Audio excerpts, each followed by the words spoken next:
guys, welcome back to Meow Monday. In this week's episode, we'll be covering 6 steps to help heal your OCD. OCD has become a label that's slapped on almost anything, but it is truly a crippling and serious disorder that can consume people's lives and destroy relationships. Today, I'll give some suggestions on how to deal with the anxiety, triggers, and compulsive urges that come with having obsessive-compulsive disorder. Just a side note, I am not any kind of psychiatrist or psychologist. These are just some tips that I've learned from research. So step number 1 is to recognize and accept that you have OCD. You can't change what you cannot accept. Learn to recognize what your triggers are. In a diary, you can write down the earliest memory you have where you experienced this anxiety. This kind of introspection can really help you to better understand yourself and better understand what the root cause of your OCD is. Step number 2 is very important. When you have a compulsion, tell yourself that you are choosing to complete the task. Avoid thoughts like, I have to do this.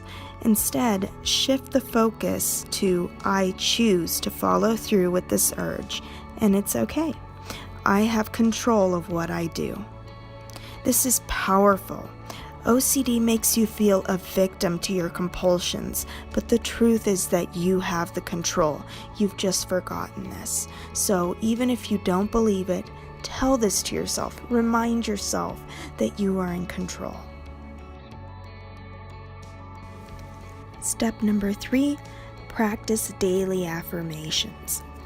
Every morning when you get ready, look yourself in the eye in the mirror and say out loud, I have control over all my actions and thoughts. You will not believe these affirmations at first, and they may be uncomfortable to say.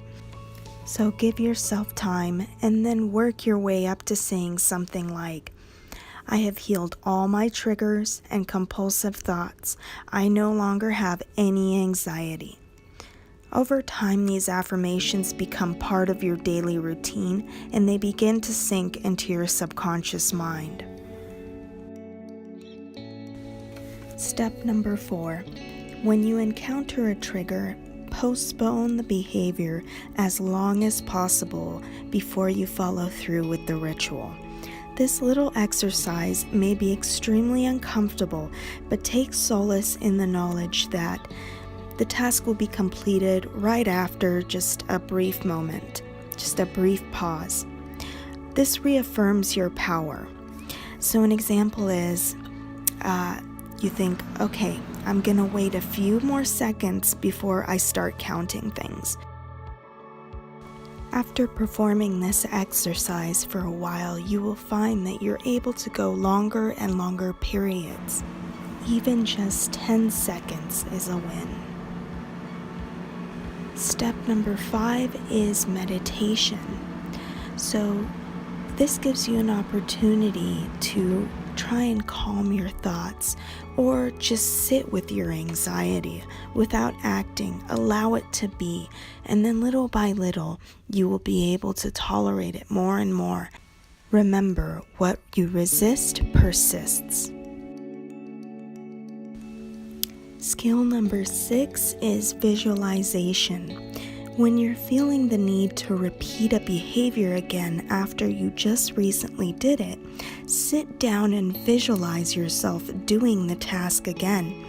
Vividly imagine how it would feel and try to conjure up the emotions of relief that you get after completing the task.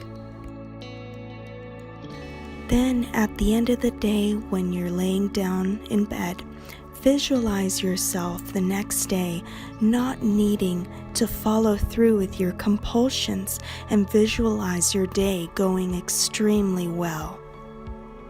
Visualize your life as it would be if you weren't struggling with OCD.